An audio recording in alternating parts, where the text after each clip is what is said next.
We are joined by Jesse Newell from the Kansas City Star. We're going to talk some Chiefs. Jesse, welcome. Hey, guys. How's it going? Going well. You back from L.A.? Yeah, I just pulled in the house after I'm back to the airport. Wanted to beat the whatever that we call this, the slushy stuff home. So roads aren't too bad yet up here in the Kansas City area, but only going to get worse, I think. So let's start with my son's contention that Miami, Kansas City is the worst of the wild card games. I said in the bottom two or weekend. three. Now you said worse, and then I changed it. I find this to be, if not the most intriguing, certainly one of the two most intriguing. I think Cleveland, Houston is right there with it. What are your thoughts? Yeah, I mean, this is sort of, Bob, you know this, the old sports writer way. People think we cheer for teams. We actually cheer for ourselves and cheer for storylines. And so Tyreek didn't come back to Kansas City, which is sort of what he clamored that he wanted over the summer. He was disappointed that that game was moved to Germany. Well, he's got his wish now. You know what I mean? He's going to get one at Arrowhead that is going to be super cold, super frigid. So I think the TV folks basically let you know how they felt about it. They knew the weather was going to be crummy in Kansas City and that playing in the afternoon would have added 10 or 15 degrees, but they don't care because they want that game in prime time and they want the whole nation to be watching it. So I think it's actually a pretty good one, a pretty intriguing matchup. The weather's going to throw a wrench into that, but this is going to be all Chiefs and Tyreek Hill, and he usually doesn't stop talking, which is great for us and great for storylines, and I'm assuming he's going to continue to chat this week. And so the Chiefs fans will be ready for him, and the reception he gets is going to be something else to monitor as well. Who do you think is more happy, or whatever the word you want to use, about the matchup? Is it Miami, knowing that Kansas City's offense hasn't really clicked like it has in past seasons, and they're not really, steamrolling into the playoffs? Or is it kind of the Chiefs for those same reasons, and the fact, that they get this game at home against a Miami team that's banged up? Yeah, I think the Chiefs definitely, just because of, you look at what Miami went through. They were really close to having a home playoff game, and then if they won, they would add another home playoff game. And all of a sudden now, okay, not only are you coming off a loss, one you probably feel like you should have won, but you got to go play Kansas City. You got to go play a team that already beat you. And, oh, by the way, you're going to play in frigid weather, which is something that these Miami folks, I'm sure, are not going to be very used to. I saw a stat online. I believe it's Harold Kuntz of the Fox 4, and I checked it up on StatHead. He was correct when I went and looked up myself. But the last 10 games under 40 degrees that Miami's played, they're 0-10. This will be something to watch coming up on Saturday, because this game is not going to be under 40, guys. It's going to be under 10, and the wind chill is going to be hovering somewhere right around the 0-degree mark, maybe a little bit below it. So I definitely think Miami, this is probably not something that they really wanted to sign up for. And even if they had played the Bills again next week in Miami, that would have been the scenario if they won. I think they would have definitely signed up for that, given the weather and the circumstances, and obviously being able to play in more comfortable conditions than they're going to see on Saturday. 7 o'clock Saturday night, Chiefs hosting Miami in the wild card AFC playoffs on Peacock. Boy, we're getting a lot of feedback about Peacock, and Chiefs fans outraged that they have to go to a streaming channel to watch the game. Is this the wave of the future? Do you believe this is going to be the way sports is presented to us in the next 10 years? Yeah, I mean, I think that's unfortunate, but I think I saw Peacock paid over $100 million to get this game, or to be a part of the package that got this game, and you can understand why, because, yeah, everybody's scrambling now. If they're not in the local Kansas City market, which up here in Kansas City it'll be shown on KSHB 41, but that doesn't help you guys down there in Wichita. So I'm sure the bars are liking this, because they're going to figure it out and put it up on their big screens. A lot of folks will just come and do that, and instead of spending the money on Peacock, they'll spend the money on their first beer watching the game. But, unfortunately, I think once Amazon dipped its toe in the game and got these Thursday night games, and people started getting used to that, and more people got integrated to Amazon Prime, everybody saw the opportunity with that. And the NFL is just king, man. I mean, I know people are complaining about it, but they're complaining about it because they have to watch the game, and that is the sort of thing, the sort of grip that the NFL has over its customers, audience, whatever you want to call it right now. So Yeah, it is unfortunate that a lot of people, and I know, especially, I mean, I don't want to stereotype here, but I had the feedback when a lot of the KU basketball games went to ESPN Plus, and that was a pain in the neck for a lot of people who would call me and say, "Hey, my parents live in a nursing home," or "My parents, they have very basic stuff here and don't know how to get all this going." And so it does make it for a challenge, but unfortunately, it's sort of the way of the world now. And when there's money, the NFL is going to take it. And I'm sure Peacock, like I said, paid many millions of dollars to have this game, this playoff game, and they've got to be pleased that it was this one because, like we talked about, I think a lot of people are going to want to watch. We senior citizens are used to being marginalized, Jesse. We don't worry about it. Yeah, we won't even discuss newspapers, Bob. We'll just leave that there.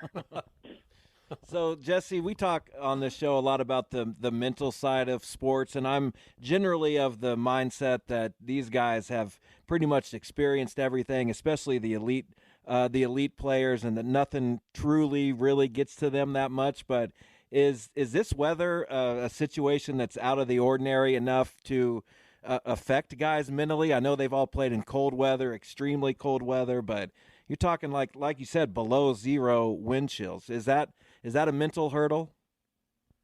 Absolutely. I mean, I definitely think it is. I can tell you from walking into these games, it's a mental hurdle. It's a mental hurdle for me to walk through when I know I'm going to go to a heated press box after that. So, yeah, I mean, the thing I will say is, we can talk about, okay, Miami has to play in the same conditions as the Chiefs, so how much of an advantage is that really for the Chiefs? And I'll hear that argument because, there's Miami players that have played in cold weather before. I mean, they've drafted people like that too. It's just the Chiefs go through more extreme stuff here. You know what I mean? I think that's as part of kind of the method to the madness for Andy Reid for his training camps in the summer where they go through the St. Joe heat. They practice through it, and they grind through it, and it's sort of like, this is preparing you for when the conditions are not good to focus in and do these sorts of things. I'm sure this week, guys, it's going to be cold up here in Kansas City. As long as the field is clear, they're going to want to practice outside and get used to these conditions because that's not really something that Miami can replicate when you are practicing down there in Florida. It's just not something you can get your body ready for, whereas the Chiefs can kind of acclimate to that a little bit more. Plus, they've been acclimating to it over the course of the last couple of months. I mean, it hasn't been that cold here, but you get at least the feel for that, whereas Miami, you don't get much of that. You don't get much of that where they live. So I do think it is a factor, and I think anybody telling you otherwise is probably lying, or they've got some sort of mental thing they can turn on that is above what I have, because you definitely feel that. The fans will feel that. The players, the coaches will feel that. But like I said, if anything, I think it's an advantage to the Chiefs because at least the Chiefs are sort of used to this cold weather where it can be a real shock to the system if you have just spent most of your time in Florida and don't really understand what this type of cold is about. Yeah, the expected high of 13 Saturday with a low of -1, so it will be frigid. So the Chiefs have a home game, but if everything goes as the seeds would indicate, they would then play Buffalo and Baltimore on the road. Is this team equipped to run this kind of gauntlet right now, in your opinion? Can they possibly pull something like that off? Could they? They could. Will they? I mean, that's a tough ask, Sam McDowell, our columnist for the Kansas City Star, put up a column this morning. It's really good. I mean, the Chiefs were so close to having this fall exactly right for them. If the Bills would have lost last night, all of a sudden you're looking at Pittsburgh, which they would have been about 8 or 9 point favorite at home, and then the Bills could potentially knock off the Dolphins. They would have been favored in that game. And if so, the Chiefs got another home playoff game against potentially the Browns or the Texans. And then if the Bills beat the Ravens, the Chiefs would have got the AFC Championship game again at home. And that would have been sort of crazy to see the Chiefs-Bills again at Arrowhead potentially to go to the Super Bowl. That would have been an ideal. I mean, you couldn't have dreamed of better a path for the Chiefs. But this one's pretty hard. This one's hard. And, barring an upset like the Steelers beating the Bills, this one's going to be the Chiefs having to go to Buffalo and play in a frigid game up there in front of those fans. And finally, the Bills get a game in the playoffs against the Chiefs where their home crowd can be a part of it. But the Chiefs will have earned this one. I mean, I guess that's what you say. I mean, I remember a few years back with KU where the bracket kind of fell in front of them when they won the national title. And early on, kind of people talk about, people are going to look back and see that it was an easy road. Nobody looks back. You know what I mean? Nobody looks at that and says, oh, you're less of a champion because of other things that happen in front of you. So the Chiefs certainly are going to have to earn this one. I think the positives for them are what you would expect, which is still have Andy Reid, still have Travis Kelce, still have Patrick Mahomes, and their quarterback is healthy at the right time, and the Chiefs got a week to mostly rest yesterday at the right time. So if any time to put it together, it would be right now. And because we've seen evidence of it in the past, I'm not going to rule it out for the future. But for the Chiefs right now, I mean, after being a 3.5-point favorite at home here against Miami, if you win, you're an underdog on the road against Buffalo, and you're an underdog on the road against the Ravens. So they definitely are going to have to play really well over the next 3 weeks, probably better than they played in a 3-game stretch all season to make it back to another Super Bowl. So they still have Travis Kelce thing. How much do you think the noise around him has distracted from the fact that maybe he's not quite the same guy he is? Do you think maybe he still is the same guy he has been? And what can we expect his role to be? I'm sure it won't be diminished at all, but how important is he come this postseason? Yeah, he's really important. I just don't know how healthy he's been, and that's the question. You know, he had the knee injury week 1. And these guys don't talk about injuries after that, but it's something that could linger over time. He's been on the injury report with a neck injury the last few weeks.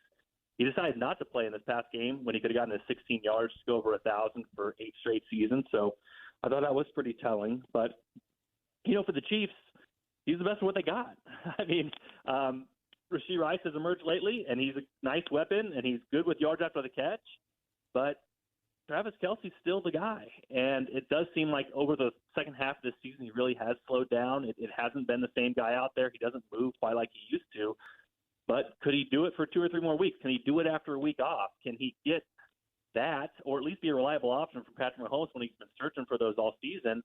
You know, I wouldn't rule it out. And he is the sort of guy to me that really would thrive in a cold weather game. You know, you talk about, hey, Is Jesse Newell impacted by the weather? And I'm raising my hand telling you yes. Travis Kelce is the type of guy that will go out there in short sleeves and shorts before the game just to prove a point to his teammates that it's not that, you know, freaking cold out here. And so we'll see. I mean, you'd mentioned, Jeff, I mean, like the evidence of it lately to have a Travis Kelce breakout performance is not there because he has not been as productive in the past few weeks. But I just sort of like I really hesitate to just say it's not going to happen because we've seen it happen before. And like I said, the circumstances are there in this sort of game, in the playoffs, with him having a week to rest, a week to get better, for him to have a big game again and for him to be that reliable target that we know he can be for Patrick Mahomes. So, yeah, it is kind of a contradiction here right now. But like I said, this is the sort of atmosphere, weather, playoff, stakes type of game that we usually see Travis Kelce emerge. So I'm not going to be surprised if that happens Saturday. Well, I think Kelce will be big because I saw Taylor Swift last night at the Golden Globes having an intimate conversation with Ryan Gosling. So he'll be fired up. Did that work, Jesse? Oh, you know, kind there's of all these motivational tactics. I mean, should they tell Chris Jones he has $1 million on the line? Because the way he played yesterday, he set the career high for pressures in a game. I don't know, maybe everything needs to be incentive laden for him. So, yeah, on whatever buttons you got to push to get these guys going in the playoffs, maybe it's time to push those. Well, we look forward to it. Chiefs and Dolphins Saturday night on the Peacock Network, 7 o'clock kickoff at Arrowhead. Thanks, Jesse. All right. Appreciate it, guys.